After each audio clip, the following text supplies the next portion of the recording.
Assalamualaikum warahmatullahi wabarakatuh.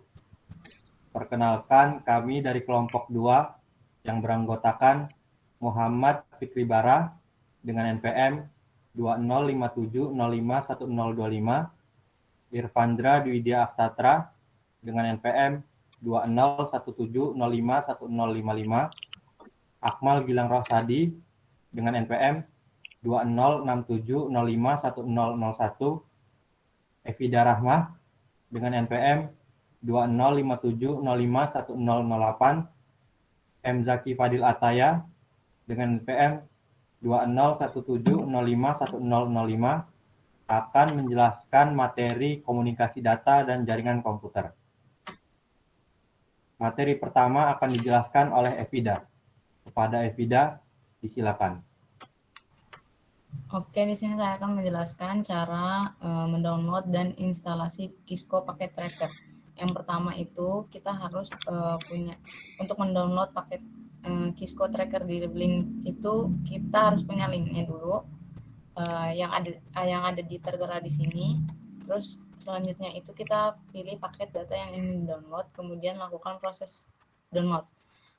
Setelah itu proses download selesai, buka file yang telah di-download, kemudian klik run. Lalu muncul lembar license agreement, pilih I accept the agreement, klik next. Lalu selanjutnya itu akan ada select destination location, biarkan tetap default, dan lalu klik next. Selanjutnya itu akan tampil select start menu folder, dibiarin aja, langsung klik next lagi. Terus yang ketujuh, pada lembar select additional text terdapat dua pilihan, yaitu ada create additional shortcut dan create a quick launch shortcut. Klik next. Lalu selanjutnya kita install sampai kita tunggu selesai. Kalau misalnya sudah, kita klik finish. Setelah itu menginstal Kisco Packet Tracker akan muncul halaman login, pilih sign up.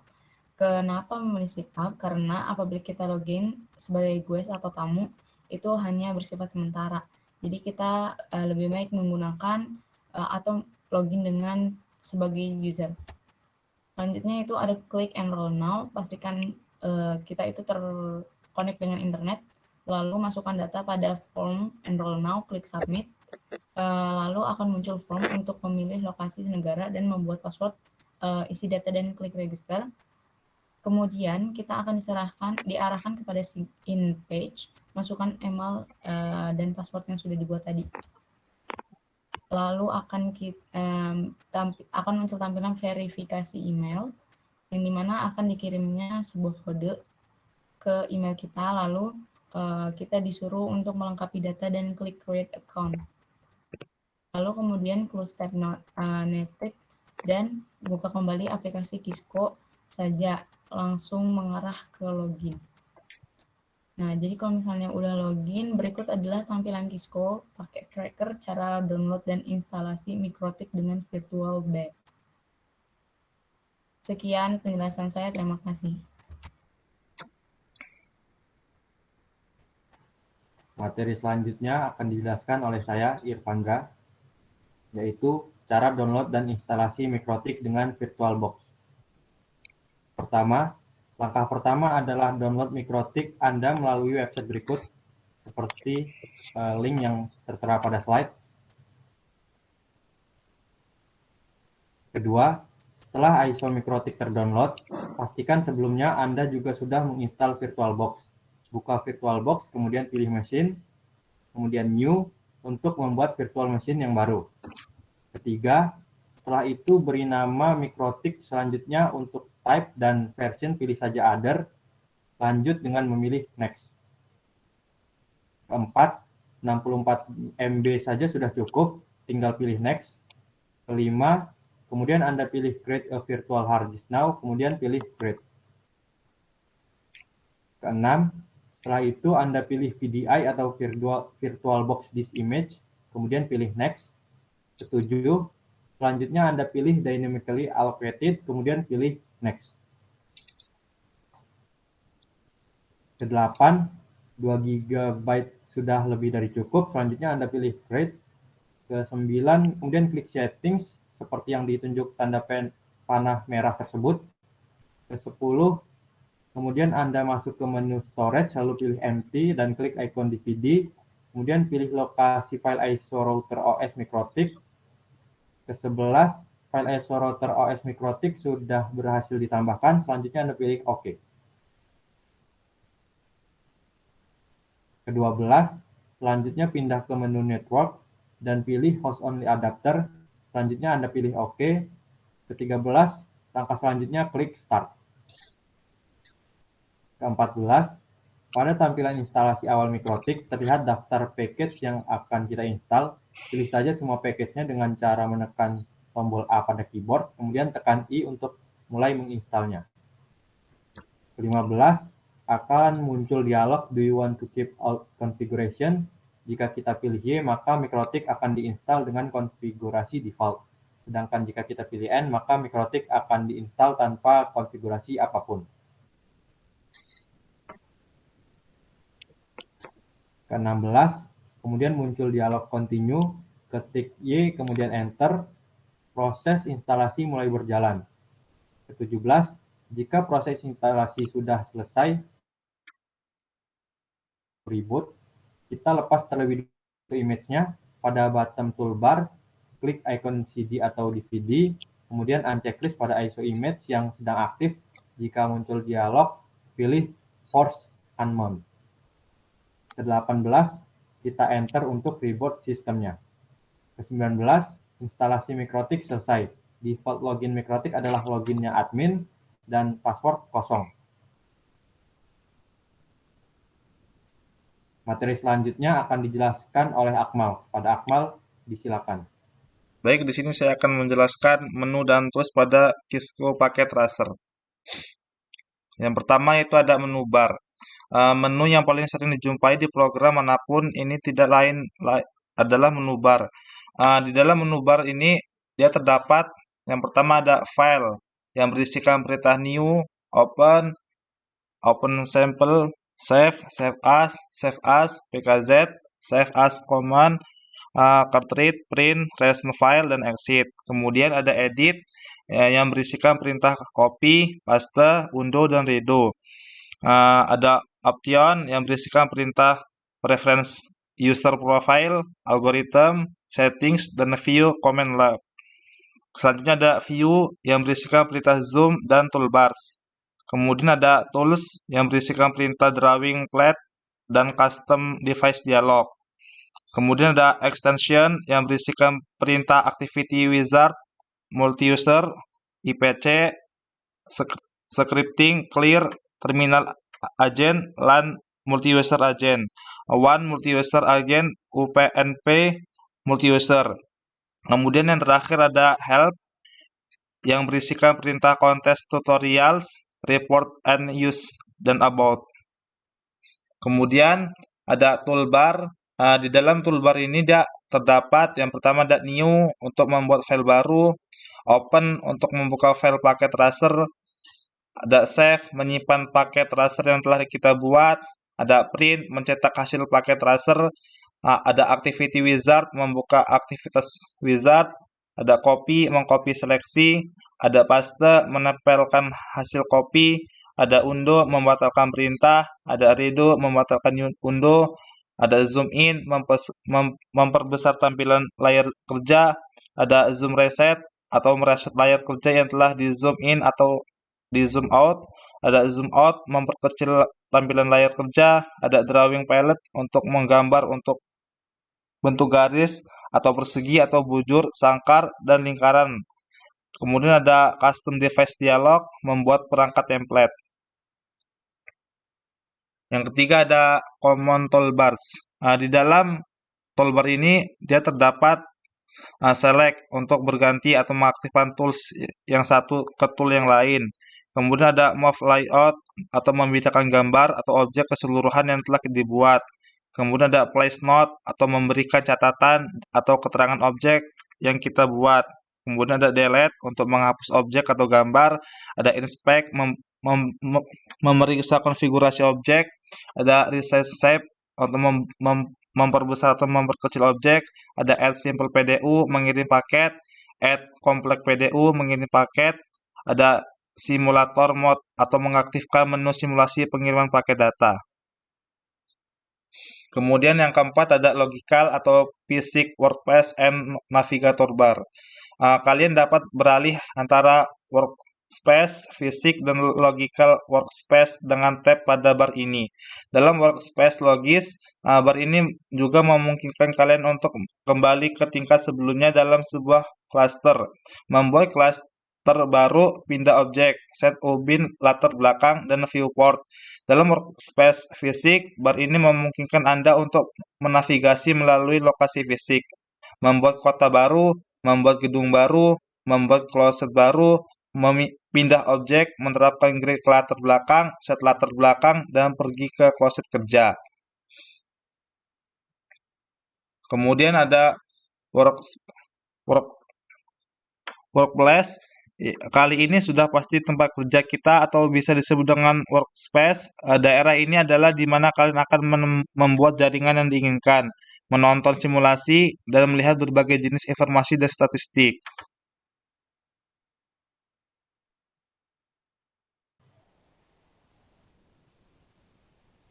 Materi selanjutnya akan dijelaskan oleh Zaki. Kepada Zaki, disilakan. Yang keenam, real time atau simulator bar. Kalian dapat beralih antara real time mode atau simulation mode dengan tab pada bar ini. Bar ini juga menyediakan tombol power cycle device dan fast forward time serta tombol play control dan tombol event list toggle button di simulation mode. Juga berisi jam yang menampilkan waktu relatif real time mode dan simulation mode. 7. Network component box. Kotak di mana kalian memilih perangkat dan koneksi untuk dimasukkan ke dalam workspace ini dinamakan network component box. Ini berisi device type selection box dan device specific selection box. 8. Device type selection box. Ini adalah salah satu bagian dari network component box yang disebut dengan device type selection box. Kotak ini berisi jenis perangkat dan koneksi yang tersedia di paket tracer. Device specific selection box akan berubah tergantung pada jenis perangkat yang kalian pilih. 9. Device specific selection box. Device specific selection box ini isinya berbeda pada tergantung perkata yang kita pilih di device type selection box. Kotak ini adalah di mana kalian memilih khusus perangkat yang digunakan untuk menempatkan jaringan dan koneksi yang ingin kalian buat. Contohnya, repeater. Repeater adalah suatu alat yang berfungsi memperluas jangkauan sinyal Wi-Fi yang belum tercover oleh sinyal dari server agar bisa merangkap sinyal Wi-Fi. Perangkat repeater harus dua alat, yakni untuk menerima sinyal server dan untuk menyebarkan lagi sinyal Wi-Fi. Fungsinya untuk memperpanjang rentang jaringan dengan cara memperkuat isyarat elektronis dan untuk memperbesar batasan panjang suatu segmen. Kesimpulannya, repeater itu adalah alat untuk memperkuat sinyal. B. Hub. Hub adalah perangkat jaringan yang bekerja di OSI layer 1, physical layer, sehingga dia hanya bekerja tak lebih sebagai penyambung atau konsentrator saja dan hanya menguatkan sinyal di kabel UTP. Hub tidak mengenal MAC address atau physical addressing sehingga tidak memilah data yang harus ditransmisikan sehingga collision tidak dapat dihindari dari penggunaan hub ini. Fungsinya bekerja tak lebih sebagai penyambung atau konsentrator saja dan hanya menguatkan sinyal di kabel UTP. C. Switch. Switch ini digunakan sebagai repeater atau penguat. Berfungsi untuk menghubungkan kabel-kabel UTP kategori 5 atau 5E komputer yang satu dengan komputer yang lain. Dalam switch biasanya terdapat routing. Routing sendiri berfungsi untuk batu loncat untuk melakukan koneksi dengan komputer lain dalam LAN. Fungsinya untuk menghubungkan beberapa alat untuk membentuk suatu local area network. D. Router. Router merupakan perangkat jaringan yang bekerja pada OSI layer 3, network layer. Pada layer ini sudah dikenal Keselamatan jaringan menggunakan IP address, dan router ini berperan penting sebagai penghubung atau penerus paket data antara dua segmen atau lebih. Fungsinya menghubung antar dua atau lebih jaringan untuk meneruskan data dari satu jaringan ke jaringan lainnya. Perbedaannya dengan switch adalah kalau switch merupakan penghubung beberapa alat untuk membentuk suatu LAN. Cloud. Cloud mewakili seluruh proses dan peralatan jaringan yang terhubung pada jarak yang jauh dengan sebuah komputer. Sebuah cloud menyiratkan pada sebuah jaringan internet yang memiliki cara untuk terhubung ke jaringan tersebut. Gateway berfungsi untuk melakukan protokol converting agar arsitektur jaringan komputer yang berbeda dapat berkomunikasi. 10. User create packet window. Nah, yang terakhir ini disebut dengan user create packet window. Jendela ini mengelola layar paket yang kalian masukkan ke dalam jaringan selama skenario simulasi.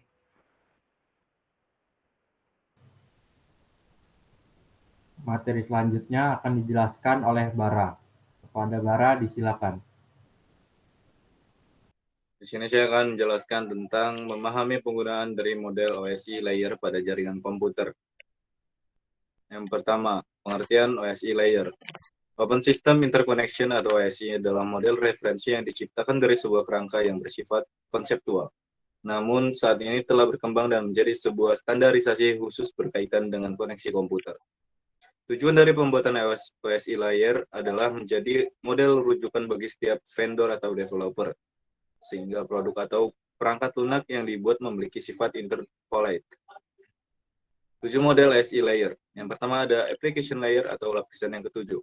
Application layer adalah lapisan yang menjadi pusat atau center terjadinya suatu interaksi antara pengguna end user dengan aplikasi yang bekerja menggunakan fungsionalitas sebuah jaringan. Selain itu juga mempunyai fungsi untuk melakukan konfigurasi mengenai bagaimana cara aplikasi dapat bekerja menggunakan resource jaringan. Dan kemudian dapat memberikan pesan saat terjadi sebuah kesalahan pada proses pengaturan jaringan. Contoh beberapa service dan protokol yang berada pada application layer adalah HTTP, SMTP, FTP, dan lain-lain. Yang kedua ada presentation layer atau lapisan yang keenam. Lapisan yang keenam adalah presentation layer, di mana mempunyai fungsi untuk mentranslasikan format data yang akan ditransmisikan oleh aplikasi melalui jaringan ke dalam format yang dapat ditransmisikan oleh sebuah jaringan. Pada layer ini dan juga data juga akan terenkripsi dan deskripsi melalui sistem. Contoh protokol yang berada pada presentation layer adalah MIME, SSL, TLS, dan lain sebagainya. Yang ketiga ada session layer atau lapisan yang kelima. Session layer merupakan lapisan yang berfungsi untuk mendefinisikan bagaimana sebuah koneksi dapat dibuat, dikelola, dan dikembangkan. Contoh protokol yang berada pada session layer adalah NFS, SMB, RTP, dan lain-lain. Yang keempat ada transport layer atau lapisan keempat. Transport layer mempunyai fungsi untuk memecah data menjadi paket-paket data, serta memberikan nomor urut untuk setiap paketnya, sehingga nantinya dapat disusun kembali saat sampai pada tujuan. Pada layer ini juga menentukan protokol yang akan digunakan untuk mentransmisikan data, seperti protokol TCP. Protokol tersebut akan mengirimkan paket data, sekaligus memastikan bahwa setiap paket telah diterima dengan sukses dan tepat sasaran. Selain itu, juga dapat mentransmisikan ulang terhadap paket yang hilang atau rusak ketika proses pengiriman. Yang kelima ada network layer atau lapisan yang ketiga.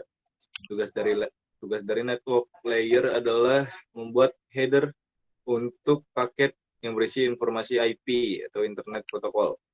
Baik IP pengirim atau IP tujuan data. Pada suatu kondisi, network layer juga melakukan proses routing melalui internet working dengan menggunakan bantuan router dan switch pada layer ketiga.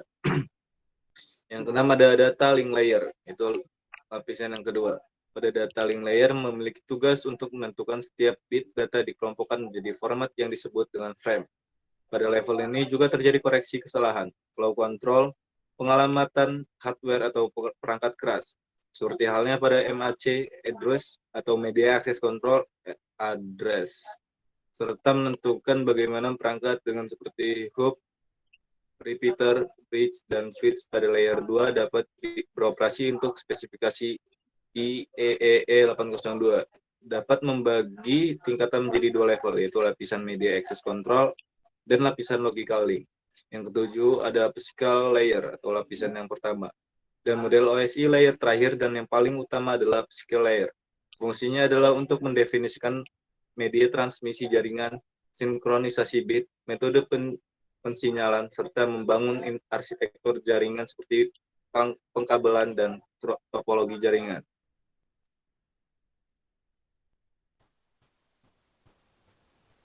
Baik, terima kasih. Cukup sekian dari kami. Wassalamualaikum warahmatullahi wabarakatuh. Waalaikumsalam warahmatullahi wabarakatuh.